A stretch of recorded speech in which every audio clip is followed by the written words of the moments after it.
누가복음 19장의 말씀을 토대로 새로 고침이라는 말씀 함께 나누기 원합니다. 오늘 예배 나와주신 모든 분들 주님의 이름으로 축복하고 환영합니다. 제가 예전에도 몇 번 말씀드렸지만 오늘 예배 드릴 때 우리가 예배를 통해 은혜를 받을 수밖에 없는 이유가 한 가지 있습니다. 기적을 체험할 수밖에 없는 이유가 있습니다. 우리가 이 예배를 통해 인생의 변화를 경험할 수밖에 없는 이유가 한 가지 있다면 그것이 무엇이냐? 내가 하나님을 기다리는 것보다 하나님이 나를 더욱 기다리시고, 내가 하나님을 사모하고 갈망하는 것보다 하나님이 나를 더욱 사모하고 갈망하시고, 내가 하나님을 바라보는 것보다 우리 주님이 나를 더 바라보시기 때문에 일방적인 하나님의 사랑으로 인해서 우리는 예배를 통해 기적과 은혜를 경험할 수밖에 없습니다. 그렇기 때문에 오늘 여러분, 하나님께서 역사하실 것을 기대하십시오. 하나님이 일하실 것을 기대하십시오. 그것을 소망할 때 여러분의 삶이 오늘 송두리째 바뀌는 것을 경험할 것을 저는 믿습니다. 2024년이 끝나가고 있습니다. 여러분에게 2024년은 어떤 해였습니까? 보람차고 기쁜 한 해였나요? 아니면 후회가 막심하고 바꾸고 싶은 트라우마 같은 한 해였나요? 여러분에게 2024년이 어떤 해였던지, 제가 어제 단톡방에 여러분들한테 말씀드린 것처럼 내게 2014년이 어땠던지, 2024년이 이제 끝나고 새로운 해가 시작된다는 것은 우리 모두에게 동일하게 적용이 됩니다.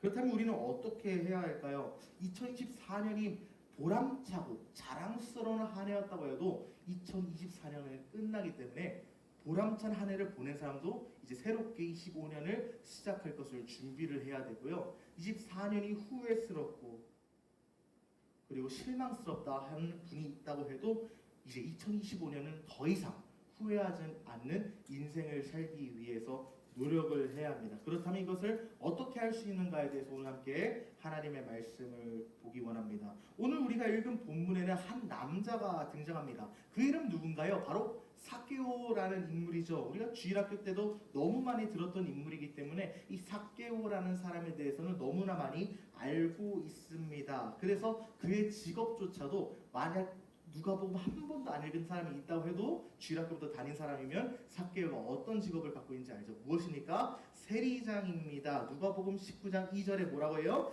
삭개오라 이름하는 자가 있으니 뭐였어요? 세리장이요 부자였다. 그의 직업이 바로 세리장이라고 하는데 오늘날로 말하면 국세청에서 일하는 관료죠. 여러분 생각해보세요.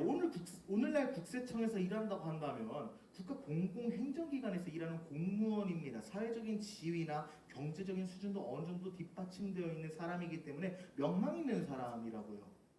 근데 이 당시 세리는 경제력은 어느 정도 오늘날 같이 있을지는 몰라도, 왜? 부자라고 했으니까요. 경제력은 있을지 몰라도 이 사회적 명망과 덕망이 있는 직종은 절대로 아니었습니다. 왜 그런가 하고 살펴보니까 당시 이스라엘이 로마의 식민지였다는 것 때문에 세리는 사실 명망 있는 직업이 아니었어요. 여러분이 이해하기 쉽게 우리나라의 상황에 비유한다면 우리가 일제치하의 식민지였을 때 우리 민족이 많은 어려움에 처했었잖아요. 많은 이들이 고통받고 또 신음하는 가운데서 많은 백성들이 힘들어하지만 그럼에도 불구하고 떵떵거리고 호의호식하는 사람들은 분명히 있었습니다. 일제시대 때도. 누구였나요? 우리가 소위 친일파라고 부르는데 더 정확히 표현하면 매국 세력이 있었죠. 나라를 갖다 팔아넘기고 민족을 배반했던 매국 세력이 있었는데 이들은 가장 앞장서서 자신의 이름을 일본식으로 바꾸고 국가기관 요직들을 차지하기 시작했습니다. 그러한 가운데 조선총독부에서 일본 제국과 천황을 위해서 세금을 징수하기 시작하는데 이때 나라를 배반했던 매국자들이 앞장서서 동포들을 향해 수탈하기 시작합니다. 이 동포들, 매국 세력이 자신의 동포를 수탈하고 그 고통을 가중시키는 일들을 했다는 거예요. 조선인 입장에서 봤을 때 이 일본 정부의 권위를 앞세워 같은 동포의 이 아픔을 발생시키는 동포를 수탈하는 이 매국 세력이 과연 좋게 보였을까요? 절대 좋게 보이지 않았을 거예요. 말 그대로 이 매국 세력은 일반 조선인이 봤을 때, 조선 백성이 봤을 때 매국자고요, 변절자고요, 민족의 반역자 아닙니까? 바로 삭개오가 이스라엘 민족들에게 그렇게 여겨졌던 인물이라는 거예요. 로마 제국의 식민지인 이스라엘에서 로마 제국을 위해서 세금을 징수하는데 어떤 이스라엘 사람이 이 삭개오를 좋게 받겠냐고요. 그렇기 때문에 이 세리라는 직종은 유대인 사이에서 가장 경멸받는 직종 중에 하나였습니다. 그들은 로마를 위해 일하면서 자신의 민족을 배반하고 때로는 세금을 과도하게 징수하면서 자신의 목도 챙겼어요. 예를 들어서 로마에서 오늘날 화폐로 10만 원을 세금 징수하라고 했는데 세리들은 50만 원 징수해서 10만 원을 로마에 갖다 바치고 40만 원을 자기가 먹어서 착복을 했던 거예요. 특별히 오늘 세리장이라고 나왔잖아요. 세리 중에 대장이라고요. 얼마나 많은 세금을 수탈했겠습니까? 얼마나 많이 띵가먹었겠습니까? 그가 부자였던 이유는 세리로서는 사실 월급이 크게 많지 않거든요. 엄청나게 많이 수탈했다는 거예요. 삭개오가 바로 이스라엘 민족들에게 미움을 받는 인물이었구나를 우리는 세리장이었다는 것, 그리고 부자였다는 이 두 가지 사실을 통해 알 수 있습니다. 네, 삭개오는 부유했지만 사람들에게 외면당하면서 살아갔고 삶은 물질적으로 풍요했을지 몰라도 영적으로는 고갈되고 빈곤한 상태였다는 거예요. 사회적인 멸시, 도덕적인 타락 속에서 세상적인 성공을 추구했지만 그 결과는 만족과 평안, 그것이 아니라 영원한 공허함이었다는 것이죠. 그렇다면 삭개오는 굳이 왜 이 덕망도 없고 지탄받는 세리라는 직종을 자신의 업으로 택했을까요? 성경에는 사실 이 삭개오가 왜 세리 직종을 선택했는지 명확히 나오는 근거 구절은 없습니다. 하지만 우리가 예상해 볼 수 있는 힌트는 존재해요. 왜 삭개오가 세리를 선택했을까라는 그 원인에 대해서 우리가 살펴볼 수 있는 것은 하나 있다는 거예요. 뭡니까? 우리 누가복음 19장 3절을 보니까 이 삭개오의 외형적 특징에 대해서 설명하는데 뭐라고 합니까? 외형적 특징? 키가 작다고 표현하죠. 삭개오가 어떤 자인지 묘사하면서 외적인 특징으로 키가 작다고 표현을 하는데 이 고대 사회에서 키가 작다는 것은 단순히 신체적으로 키가 작아 이것을 말하는 것에서 끝나지 않았습니다. 키가 작다는 표현을 단순히 신체적으로 작다는 외형적인 묘사를 넣어서 사람들로부터 주목받기 어려운 인생이라는 것을 드러내는 요소였다는 거예요. 영향력이 약하다, 남들에게 늘 무시받는 존재였다는 것을 이 키가 작다는 것을 통해서 알려준다는 것입니다. 그렇기 때문에 삭개오는 어린 시절부터 남들보다 키가 작았으니까 사회적으로 불리한 위치에 있었을 거 아니에요. 사회적으로 날마다 멸시받고 조롱받는 약자의 자리에 있었을 거란 겁니다. 얼마나 많은 열등감과 사회적 소외감을 경험했을까요? 어릴 때부터 그는 열등감과 소외감에 눌려서 살았어요. 그러면서 이 열등감은 자연스럽게 삭개오가 더 강한 권력과 물질적인 성공을 집착하게 만듭니다. 왜 그래요? 남들이 나를 무시하니까 이 열등감 때문에 어떻게든 저 사람보다 높은 자리, 저 사람보다 더 부자가 되고 저 사람보다 더 높은 권위에 서야겠다는 집착으로 이어진다는 건데 이건 정신심리학적으로 오늘날에도 통용되는 논리예요. 열등감이 있으면 내가 그 열등감을 극복하기 위해 여러 가지 방법을 택한다는 것이죠. 그래서 그가 세리라는 이 직업을 선택한 것은 이 자신의 삶에서 느꼈던 열등감, 이 한계를 극복하려는 나름의 몸부림이었을 것이라고 우리는 예측할 수 있습니다. 그러나 그가 자신의 열등감과 한계를 극복하기 위해 선택했던 이 세리라는 직업이 정말 그의 열등감과 한계를 극복하게 만들었나요? 그렇지 않다는 거예요. 이 세리라는 직업이 이 삭개오를 더 깊은 외로움과 고통 속으로 밀어넣었습니다.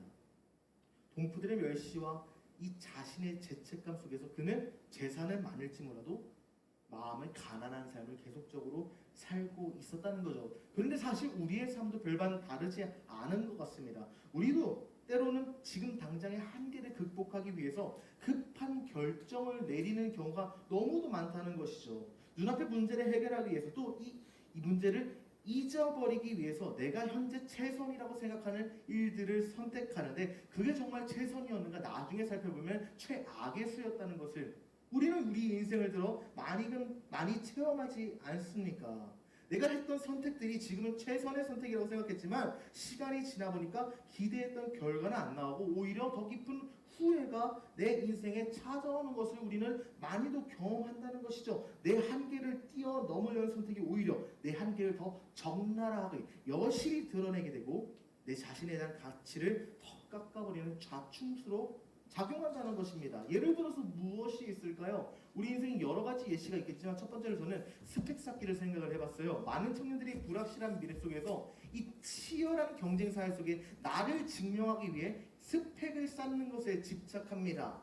대학교 갔을 때는 학점도 될 수 있고요. 뭐 취업을 위한 자격증이 될 수도 있고요. 여러 가지 경력이 될 수도 있겠죠. 내가 남들보다 뛰어나야지, 저 사람을 밟고 올라가야지 내 한계, 내 열등감을 극복할 수 있다라고 생각을 해서 스펙을 쌓는데 집중한다는 거예요. 마치 오늘 삭개오가 세리라는 직업을 선택했던 것처럼 우리도 자신의 스펙을 쌓으려고 애씁니다. 그러나 아무리 높은 스펙을 쌓아도 우리는 여전히 자신보다 더 나은 누군가와 비교하면서 더 깊은 허무함을 느끼게 되죠.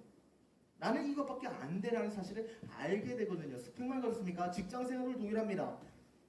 성공적인 커리어, 경제적인 풍요가 내 삶을 가치 있고 윤택하게 만들 것이라고 생각해서 좋은 직장에 가서 높은 연봉을 받으면 행복해질 거라고 생각하지만 막상 직장에 들어가 보니까 어떻습니까? 직장에 들어가면 다 해결될 거라고 생각했는데 우리 지원자매님 직장에 들어가니까 문제가 다 해결되던가요? 아니요, 문제가 더 생겨요. 내가 직장에 들어가기 전에 생각지도 못했던 문제가 내 인생에 펼쳐지기 시작한다는 거예요. 그래서 내 꿈과 같았던 직장이었는데 한 달이 지나고 2년이 지나고 10년이 지나면 날마다 가슴에 사직서를 품고 살아가는 인생이 된다는 겁니다. 목표를 이루었지만, 이 직장이라는 목표를 이루었지만, 연봉에 대한 목표를 이뤘지만 그럼에도 불구하고 공허함이 생긴다는 거예요. 왜 그럴까요? 직장이 외적인 요건을 채워줄 수 있어도 내 마음 안에 있는 결핍을 절대로 채워주지 못하기 때문이죠. 또 직장만 그렇습니까? 사실은 이성관계도 있습니다. 우리는 이성관계로 우리의 결핍을 채우려는 경우도 있거든요. 자신의 열등감과 피해의식을 갖는 사람이 많이 하는 행동 중에 하나가 남자친구, 여자친구 사귀는 거예요. 사실 남자친구, 여자친구 아니어도 친구 많이 사귀는 경우도 그렇습니다. 연애를 통해서 또는 우정을 통해서 인정받고 사랑받고 싶어 한다는 거예요. 하지만 내가 이 불완전한 마음을 갖고 상대방을 대하잖아요. 그 관계가 종속되겠습니까? 지속되겠습니까? 유지되겠습니까? 아니요. 여러분들에게 제가 조언할 것은, 여러분들 제가 말씀 안 드려도 잘 아시겠지만 내 마음이 불완전하고 상처가 있을 때 사람 만나는 거 위험합니다. 내 공허함을 채우기 위해서 사람을 만나면 그 사람도 나 때문에 더 공허해져요. 절대로 그 인간관계가 건강하게 유지가 안 된다는 거예요. 처음에는 도파민이 막 충족이 되니까 채워지는 것 같지만 오히려 더 이 관계로 인해서 더 깊은 허무함과 공허함에 우리의 인생이 빠지고요. 불안전한 가운데 사람 만나면 내 중심이 더 흔들리는 거. 여러분 한 번쯤은 경험해 보시지 않았습니까? 우리가 사춘기 때 한 번씩은 경험하거든요. 또 이성관계만 그러나요? 단기적인 쾌락에 의존해서 자신의 부족함을 잊으려는 여러 가지 시도가 있죠. 쇼핑이 될 수도 있고요, 유흥이 될 수도 있고요, 게임이 될 수도 있고 술이 될 수도 있는데 잠시 이 활동들이 내 스트레스를 잊게 해주기 때문에 단기적인 쾌락에 의존하는 경우도 있습니다. 그러나 그 뒤에 어떻나요? 게임 끝나고 쇼핑 끝나고 유흥 끝나고 여러분들의 찾아오는 게 지속적인 기쁨과 행복이었습니까? 아니요. 쇼핑 끝나면요 허해요. 게임 끝나면 허합니다. 쾌락은 쾌락 그 당시에는 기쁠지 몰라도 그 이후에는 더 큰 마이너스를 내 인생에 만들거든요. 내면의 깊은 갈증을 절대로 해결하지 못한다는 거예요. 이런 예시들을 봤을 때 우리의 인생은 삭개오와 같이 부족한 자라는 것을 우리는 볼 수 있게 됩니다. 우리의 인생 희망도 없고 소망도 없구나를 깨닫게 된다는 것이죠. 내 자신의 한계와 내 자신의 연약함, 내 자신의 궁핍함, 내 자신이 눌려있는 이 모든 쓴뿌리들을 극복하려고 애쓰고 잊어버리려고 노력하지만 오히려 내가 애쓰고 노력하면 노력할수록 더 큰 열등감, 더 큰 피해의식이 내 가슴 한자리를 차지한다는 것을 우리는 보게 됩니다. 여러분들이 이러한 자충수 속에서 2025년을 다시 맞이하고 싶습니까? 이러한 내 인생에 변화가 필요하지 않나요? 계속 열등감에 눌려서 살고 싶습니까? 새해도 그렇게 맞이하고 싶습니까? 변화가 필요합니다. 그래서 저는 여러분들에게 도전하는 것은 무엇이냐? 새로 고침이 필요하다는 거예요. 우리 삶에 새로 고침이 필요합니다. 오늘 설교의 제목이 새로 고침인데요. 이 새로 고침이라는 단어가 가장 많이 쓰이는 분야, 사실은 많이 쓰인다고 표현하기도 웃기고요. 이 새로 고침이라는 단어가 나온 분야죠. 어디입니까? 인터넷입니다. 우리가 인터넷을 사용할 때 때로 오류가 발생하기도 하고 그래서 컴퓨터가 제 기능을 하지도 못하는 것을 경험하게 됩니다. 때로는 오류가 난 건 아니지만 컴퓨터 캐시가 계속 쌓여서 데이터가 쌓이니까 느려져가지고 접속이 안 되는 경우가 많아요. 뭐 요즘은 컴퓨터 좋아져서 옛날보다 그런 경우가 많지는 않지만 우리가 때로 인터넷 또 스마트폰 접속하면 새로 고침이 필요한 순간이 찾아오는데 이 변화가 필요할 때 새로 고침을 누르듯이 우리의 인생이 이런 컴퓨터 오류처럼 버벅거리고 더디며 답답할 순간이 있습니다. 계획했던 일이 뜻대로 되지 않고 실수와 후회 속에서 길을 잃어버려서 공허와 후회감 속에 갇혀있는 우리의 인생의 순간순간들이 있는데 이때 우리에게도 필요한 것이 바로 새로 고침이라는 거예요. 그렇다면 우리 인생의 새로 고침은 어떻게 실현되는 것일까? 다시 오늘 본문으로 돌아가서 주인공 삭개오의 모습을 한번 봅시다. 인생의 좌절과 절망과 열등감을 느낀 삭개오, 스스로 한계를 극복하려 시도해서 이 세리라는 직업을 택했지만 그럼에도 불구하고 열등감을 극복하려 노력했지만 더 큰 열등감에 사로잡힌 이 삭개오, 더 큰 공허함과 실패의식 속에서 살아가는 그에게 한 가지 소식이 들려오기 시작합니다. 무슨 소식입니까? 바로 예수 그리스도가 오늘 내가 사는 이 여리고라는 동네에 오신다는 소식을 삭개오는 듣게 되었어요. 삭개오는 이제 본능적으로 느끼게 됩니다. 평소 자신이 들었던 예수님의 모습, 예수님이 자기가 사는 이 여리고에 오시기까지 있었던 수많은 소문들을 들었으면서 절망이 소망으로 바뀌고 병든 자가 다시금 그 병이 나와서 일어나게 되는 그 수많은 소문을 듣게 되면서 삭개오는 본능적으로 알게 돼요. 무엇을요? 내 인생, 지금 절망 가운데 있던 내 인생 바꿀 사람이 누구다? 바로 예수. 수많은 절망 가운데 있던 사람들이 살아났습니다. 그 소문을 들으면서 예수님이 오늘 우리 동네에 온다고 하는데 내가 저분 만나면 바뀌겠다.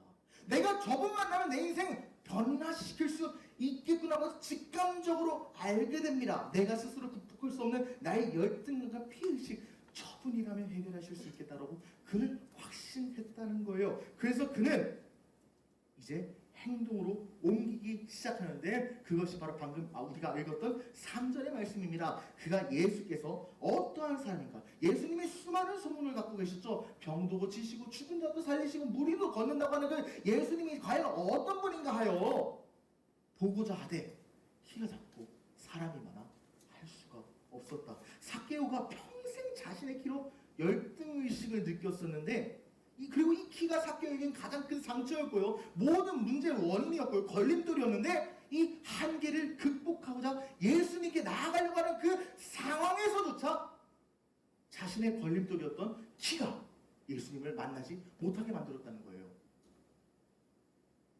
이것을 통해 우리가 볼 수 있는 한 가지 교훈이 있습니다. 그 무엇인가요? 우리가 하나님께 나아갈 때 원수 마귀 사탄은 하나님께 나아갈 수 없는 많은 장치를 심어 놓는데 그 장치 중에 가장 강력한 장치가 무엇인지 아세요? 다른 건 몰라도 이거 하나 건들면 안 된다는 내 약점들 하나씩 갖고 계시잖아요. 내 약점 있잖아요. 내 상처 있잖아요. 내 열등감 있잖아요. 내가 하나님께 나아가려고 발버둥 치는 그 순간에 마귀는 내가 갖고 있는 그 한 가지 열등감을 건든다는 거예요. 개개인마다 갖고 있는 상처와 한계가 다 다른데 마귀는 기가 막히게 그것을 파악해서 하나님께 나가지 못하게 적재적소에 씨앗을 뿌린다는 겁니다. 내가 성장하고 하나님과의 관계가 깊어지는 그 순간에 마귀가 당신의 가장 큰 약점을 반드시 건들 겁니다. 마귀는 그거의 도사거든요. 예를 들어서 어린 시절의 상처나 인간관계에서 받은 상처, 실패의 기억들이 있다면 하나님께 나아가려고 할 때 마귀가 어떻게 내 마음을 심어주는지 알아요? 나는 사랑받지 못할 사람이야. 나는 항상 실패하는 놈이지. 나는 부족한 사람이야. 어떻게 이렇게 부족하고 실패하는 놈인데 하나님께 나갈 수 있겠어? 아니 하나님께 나가는 건 그렇다 치고 나가서 하나님이 날 사랑하실까라는 의문 속에서 하나님께 못 나가게 만든다는 겁니다. 또 성격적인 약점도 건드려요. 다혈질적인 성격이나 쉽게 불안해하는 마음, 완벽주의로 보는 이 불안함 등을 통해서 하나님께 나가게 하지 못하는 경우도 있습니다. 또 약점, 이런 성격적인 약점만 있나요? 죄를 사용하기도 합니다. 내가 습관적인 죄가 있잖아요. 돈에 대한 집착이 될 수도 있고요. 성적인 죄가 될 수도 있고요. 오늘날 삭개오와 같이 육체적인 약점, 건강의 문제가 될 수도 있어요. 이 죄악을 통해서 자기가 하나님께 나가게 나가지 못하게 만든다는 겁니다. 그러나 이어서 오늘 4절의 말씀은 이러한 마귀의 공격 가운데 우리가 어떻게 승리할 수 있을까에 대해서 알려줍니다. 4절에서 우리에게 뭐라고 말하느냐? 앞으로 달려가서 보기 위하여 돌 무화과 나무에 올라가니 이는 예수께서 그리로 지나가시게 되밀어라. 삭개오는 예수님을 만나기 위해 적극적으로 움직였습니다. 그는 군중 속에 머물러 있지 않고 어떻게 행동했습니까? 앞으로 달려가서 돌 무화과 나무 위에 올라갔다. 여기서 우리는 우리의 한계, 우리의 열등감을 어떻게 극복하고 돌파할 수 있는가에 대해서 두 가지 중요한 요소를 배울 수 있습니다. 첫 번째는 무엇이냐? 간절함이 필요하다는 겁니다. 삭개오는 단순히 예수님을 보고 싶다는 마음에서 끝나지가 않았어요. 오히려 내가 정말 예수님을 보기 원한다면, 정말 그 간절한 마음이 있다면 달려가야죠. 삭개오의 직업이 뭐라고 했습니까? 세리장이라고 했어요. 이스라엘 온 민족이 혐오하는 직업, 세리였습니다. 누구에게도 자신을 드러내고 싶지 않았을 거예요. 그러나 여러분 한번 생각해 보자고요. 내가 지금 절벽에서 떨어지게 생겼어요. 여기 절벽에 떨어지게 생겼습니다. 내가 유일하게 지금 구원받을 수 있는 길 하나는 여기 똥 묻은 동아줄 붙잡는 거예요. 여러분이라면 지금 절벽에 떨어지게 생겼는데 동아줄에 똥 묻었다가 안 잡을 겁니까? 저는 100번이라도 잡아요. 100번이라도 잡는다고요. 내가 죽게 생겼는데 남들이 나를 더럽게 보든지 깨끗하게 보든지 그게 뭐가 중요하겠냐고요. 내가 간절함 앞에서는 체면도 무엇도 없는 거예요. 삭개오가 망한 내 인생 어떻게든 살려고 했다고, 이 간절한 마음 가운데 내가 주님만 만나면, 예수님만 만나면 내 인생 바뀌는데, 망한 내 인생 다시 고쳐질 수 있다는데 남들 체면이 뭐가 중요합니까? 아무리 사람들이 날 싫어한다고 해도 예수님께 나아갈 담력을 얻은 거예요. 어디서? 그 간절한 마음에서. 주님을 향한 간절함이 사람들의 시선과 비난으로 인한 두려움을 이겼다는 겁니다. 그래서 그는 자신들을 비난하는 사람을 해치고 가장 잘 보이는 곳, 사람들이 누구나 볼 수 있는 나무 위로 올라갑니다. 왜? 나는 예수님을 봐야 한다는 그 마음 때문에. 만약 삭개오의 간절함이 없었다면 그는 나무에 올라가지도 않았을 거고요. 주님을 보지도 못하는 그저 군중 중에 일부로 포함돼서 성경에 오늘 기록되지도 않았을 겁니다.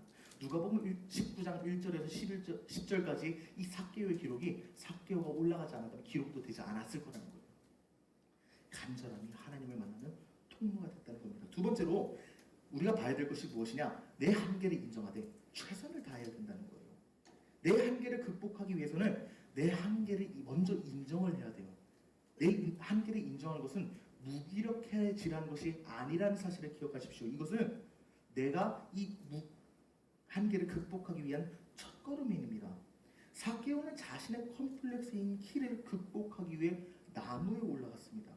내 한계로 인해 내가 아무것도 못한다는 것을 인정하고 이 한계를 극복하기 위해서 자기가 할 수 있는 최선의 노력, 최고의 노력을 했다는 거예요. 내가 저 나무 위에 올라가면, 지금은 키가 작아서 예수님 보지 못하지만 나무 위에 올라가면 내가 예수님을 볼 수 있을 것이야 라는 확신 속에서 나무 위에 올랐다는 겁니다. 최선을 다해야 됩니다.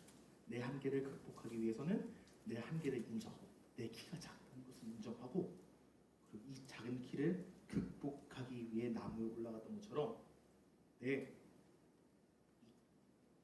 한계를 극복하기 위한 최선의 노력을 다 해야 된다는 것이죠. 그렇다면 우리가 볼 수 있는 것, 첫 번째 뭐였습니까? 간절함이 필요하고, 두 번째로는 한계를 인정하되 최선을 다해야 된다고 했는데, 간절함과 동시에 한계를 인정하고 최선을 다하는 것, 이것을 성경에서는 한 가지 단어로 표현합니다. 이것이 바로 믿음이에요. 이것이 바로 믿음입니다. 간절하게 한계를 인정하며 최선을 다하는 것이 바로 믿음이라는 거예요. 믿음은 그냥 하나님 믿는다고 말하고 아무것도 하지 않는 게 아닙니다. 오히려 하나님을 믿는 만큼 행하는 것이 믿음이에요. 믿음으로 충만한 삶을 사십시오. 이 믿음이 마귀의 공격, 하나님께 나가지 못하게 내 열등감을 건드는 그 마귀의 공격을 돌파하는 능력입니다. 그러나 여러분들에게 한 가지 말씀을 드릴 사실이 하나 있어요. 여러분이 간절하게 하나님을 찾고 한계를 인정하며 극복하려 노력하는데 사실은 제가 솔직히 말하면 크게 달라지는 거 없어요. 원래 믿어도 믿는 행위 자체로 내 인생에 사실 큰 변화가 없습니다. 어이가 없지 않습니까? 지금까지 뭐해라 말했으면서, 믿어라 말했으면서 믿음이 소용없다고? 그러면 지금까지 왜 말하고 하십시오? 하지만 한번 잘 들어보세요. 우리 다시 한번 삭개오의 모습을 한번 봅시다. 그는 믿음으로 나무 위로 올라갔습니다. 그러나 그가 나무에 올라갔다고 해서 그가 근본적인 한계에서 벗어났나요? 아니요. 그는 나무에서 내려오는 순간에 여전히 작은 키로 군중 속에 묻히는 자입니다. 남들에게 지탄받는 자일 뿐이에요. 그는 믿었지만, 믿음으로 나무 위에 올랐지만 믿었다고 해서 자신 자체가 변화되지는 않았다는 거예요. 그렇다면 이 삭개오의 한계를 근본적으로 어떻게 극복할 수 있을까? 누가 어떻게 극복할 수 있을까? 그리고 내가 한계를 극복하지 못하는데 굳이 믿어야 할 필요가 있을까라는 질문이 들지 않습니까? 제가 그래서 여러분들에게 도전한 것은 무엇이냐? 여러분이 평생 기억해야 되는 사실이 무엇이냐? 나를 새로 고치는 분은 오직 예수님 한 분뿐이라는 거예요. 여러분, 믿음의 능력이 있습니까? 없습니까? 교회에서 믿음의 능력이 있다 하죠. 하지만 믿음 자체에는 사실 능력이 없어요. 내가 아무리 믿는다 한들 사실 하나님이 역사하지 않으면 내 믿음 아무것도 아니거든요. 내 믿음 자체는 어떤 능력도 없습니다. 그러나 성경은 우리의 믿음에 반드시 능력이 있다고 또 약속을 해요.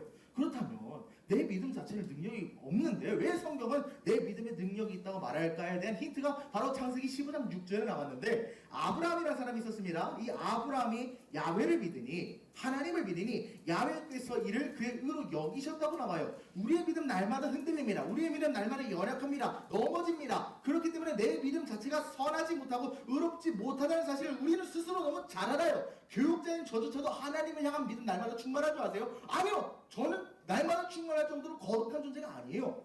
저도 지금 기도하는 기도점이 하나 있어요. 지금 미치겠는 기도점이 하나 있어요. 지금 진짜 잠을 못 자요. 그것 때문에. 그런 기도점이 하나 있는데 믿음이 저도 흔들립니다. 하나님이 과연 응답하실까라는 믿음이 흔들려요. 굳건하지 않아요. 우리의 믿음은 의롭지도 않고 강하지도 않아요. 그럼에도 불구하고 성경에서 우리의 믿음이 능력이 있다 말할 까닭이 어디 있습니까? 내 연약한 믿음이지만, 내 불구적은 믿음이지만 이 불구와 같은 믿음을 하나님은 의로 여기신다는 거예요. 내 믿음을 보고 하나님께서 일하기로 작정하신다는 겁니다. 내 믿음의 능력이 그래서 생긴다는 거예요. 우리의 믿음을 통해 하나님께서 역사하시는 은혜를 베풀어 주신다는 것이죠. 그렇다면 새로 고치는 분이 주님이라는 것은 어떤 말입니까? 주님이 나를 고치실 거니까 아무것도 하지 마, 이런 말일까요? 아니요. 내가 아무리 간절하다 하여도, 내가 아무리 노력한다 하여도 되는 것 하나 없지만 내 간절함과 내 한계를 보시고 내 믿음을 보시고 예수 그리스도가 일한다는 거예요. 믿음 자체는 능력이 없지만 믿음을 통해 하나님께서 역사하시기 때문에 믿음의 능력이 있습니다. 여러분의 한계를 인정하고 여러분이 하나님을 갈급해하고 갈망하고 여러분이 하나님 앞에서 한계를 극복하기 위해 최선을 다하는 그 모습을 보시고 예수님이 여러분의 삶에 일하신다는 거예요. 한번 생각을 해보자고요. 지금 약간 어려워가지고 좀 힘들 수 있는데 더 쉽게 비하면 이겁니다. 하나님한테 하나님 저 서울대 가고 싶어요. 하나님께서 다 해주세요 하고 공부도 안 해. 그럼 그 사람은 서울대 갈 수 있을까요? 만약에 그렇게 기도 빨려 서울대 간다고 하면 하나님 불공평한 분이죠. 근데 하나님 저 정말 서울대 가고 싶어요 하고 열심히 공부할 때 하나님은 그것을 믿음으로 여기시고 그가 더 공부할 수 있는 힘과 지혜와 지식을 주신다는 거예요. 그래서 야고보서에서 행함 없는 믿음이 죽은 믿음이라고 하는 겁니다. 믿음은 행함이 있어야 돼요. 삭개오는 믿음으로 주님을 찾았습니다. 그리고 그랬던 삭개오의 믿음, 그 믿음을 보시고 예수님이 만나 주셨는데 그 장면을 우리 함께 살펴봅시다. 5절에서 7절입니다. 예수께서 그곳에 이르사 쳐다보시고 이르시되 삭개오야 속히 내려오라. 나무 위에 있던 삭개오에게 내려오라고 주님 말씀하세요. 그리고 오늘 내 집에 유하여야겠다. 내가 오늘 너의 집에 가서 함께 머물겠다 하시니 급히 내려와 즐거움이 영접하고는 무사람이 보고 수군거리 이르되 저가 죄인의 집에 유하러 들어가도다 하더라. 사랑하는 여러분, 예수님은 내가 깨끗해서 오는 분이 아닙니다. 내가 자격이 있어서 오는 분이 아닙니다.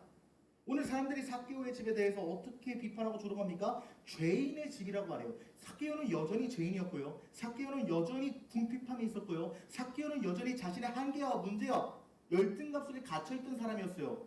내가 이렇게 열등감과 한계와 문제 속에 있는데 과연 주님이 나를 만나주실까라는 의심 속에서 살았던 삭개오였습니다. 그러나 우리 주님은 여전히 죄인이었던 죄인의 집이었던 삭개오의 집에 뭐라고 말씀하십니까? 내가 오늘 너의 집에 거하겠다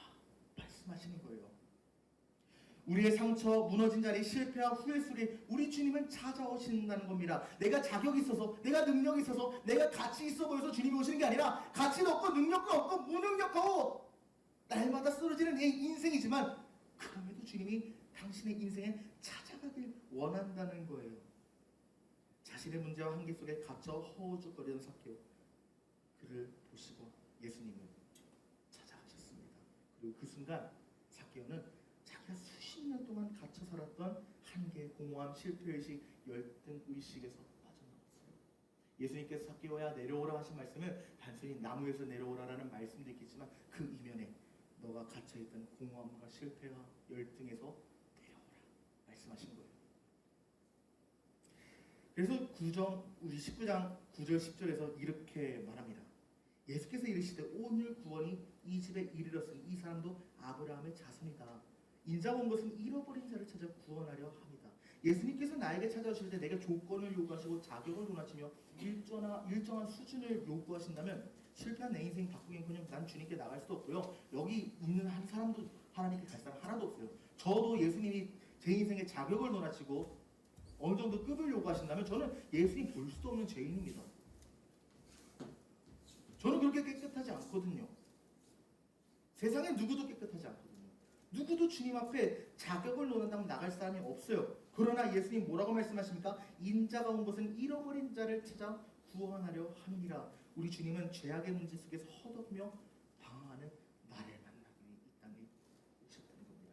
그러니 여러분 지금 이 순간 여러분의 마음의 귀를 한번 기울여 보십시오. 예수님께서 여러분을 부르고 계신다는 거예요. 주님 내가 가진 상처와 아픔, 연약함까지도 다 아심에도 불구하고 나를 품어주시기 위해 지금 나에게 오셨습니다. 상한 갈대와 같은 내 인생이지만 그 갈대와 같은 인생 꺾지 않으시고 부서진 조각 같은 내 인생이지만 그 부서진 조각 흩으시는 분이 아니라 내가 그 부서진 조각 붙여서 사용하겠다 말씀하시는 분이에요. 꺼져가는 촛불의 심지처럼 희미한 내 인생이지만 그 심지를 끄는 분이 아니라 내가 그 불씨를 끝까지 유지하겠다고 붙드시는 분이 바로 우리 주님이라는 것입니다. 그렇다면 여러분 이것이 우리의 삶에 어떻게 실현이 가능하게 되었을까요? 바로 십자가에서 가능하게 됐습니다. 여러분이 갖고 있는 그런 문제와 한계들이 있을 거예요. 2024년에 여러분이 스스로 직시했던 문제들, 아픔들, 상처들, 열등감 있을 겁니다. 예수님은 뭐라고 말씀하십니까? 내가 십자가에 못 박혀 죽을 때 못 박힌 것은 내 몸만 못 박힌 게 아니라 너의 한계, 너의 문제, 너의 아픔, 너의 상처 내가 함께 십자가에 못 박았다. 주님 말씀하신다는 거예요. 우리 주님이 이렇게 말씀하십니다. 너는 내 사랑하는 자야. 내가 너를 위해 이 땅에 왔어. 너를 구원하고 너를 회복시키기 위해 왔어. 혹시 여러분의 삶이 너무 무너져서 다시 일어날 수 없다고 느끼는 분 계십니까? 혹시 여러분의 마음이 죄책감과 후회로 가득 차 있습니까? 2024년이 후회로 가득 찬 인생입니까? 그 모든 것을 내려놓고 주님께 나가십시오. 우리 주님이 이미 십자가에서 그 모든 문제를 다 못 박으셨어요. 삭개오처럼 오늘 여러분의 이름을 부르시는 주님의 음성에 귀를 기울이십시오. 그분은 나에게 집중하십니다. 삭개오야 속히 내려오라. 내가 오늘 내 집에 유하여겠다 말씀하신 것처럼 너야말로 내가 찾는다. 내가 너를 위해 이 땅에 왔다. 내가 너와 함께 하겠다고 주님은 말씀하신다는 거예요. 여러분의 삶에 찾아가길 원하시는 주님께 응답하십시오. 주님, 저는 부족합니다. 하지만 주님을 믿습니다. 제 삶에 찾아오셔서 나를 새롭게 고쳐주소서. 그 고백에 주님이 반드시 응답하실 겁니다. 사랑하는 여러분, 우리의 인생 자격도 없고 한계도 없고요. 2024년 그 한계와 열등감 속에 직시했던 내 모습이었을 수 있어요. 내 스스로도 내 스스로를 포기하려고 했던 한 해였을 수 있습니다. 내 인생 가치 없다고 느끼는 한 해였을 수 있어요. 하지만 예수님은 가치 없는 내 인생에 가치를 부여하러 오신 분이기 때문에 여러분 2024년 이제는 묻어버리십시오. 여러분이 느끼고 있던 그 아픔과 슬픔과 쓴뿌리들 다 2014년을 끝내고 2025년 새롭게 시작하십시오. 예수님도 다 잊고 새로 시작하신다고 하셨기 때문에 여러분도 다 잊고 새로 시작하면 된다는 거예요. 2025년이 여러분에게 어떤 해가 되어야 됩니까? 새로운 해가 되어야 됩니다. 말씀을 마무리하겠습니다. 사랑하는 여러분, 오늘 우리는 삭개오의 이야기를 통해서 우리 인생의 진정한 새로 고침이 어디서 시작되는가에 대해서 알게 됐습니다. 바로 주님으로부터 시작된다는 것이죠. 삭개오는 자신의 한계와 부족함 속에서 예수님을 만나고자 했고 그 믿음을 보신 주님께서 그의 삶을 새롭게 하셨습니다. 오늘 우리의 삶은 어떻습니까? 오늘 우리의 삶은 어떻습니까? 삭개오와 같이 나도 한계 속에 갇혀 있지만 십자가에 달리신 주님 앞으로 나아가십시오. 그때 주님께서 당신의 삶의 모든 한계와 모든 상처와 모든 눌림과 모든 연약함들을 다 짊어지시고 십자가에서 죽으셨다는 사실을 알게 될 거예요. 삶이 답답하고 막막하게 느껴질 때 우리에게 필요한 것은 이 답답함과 막막함을 해결하려는 것이 아니라 그저 주님께 믿음으로 맡기는 것입니다.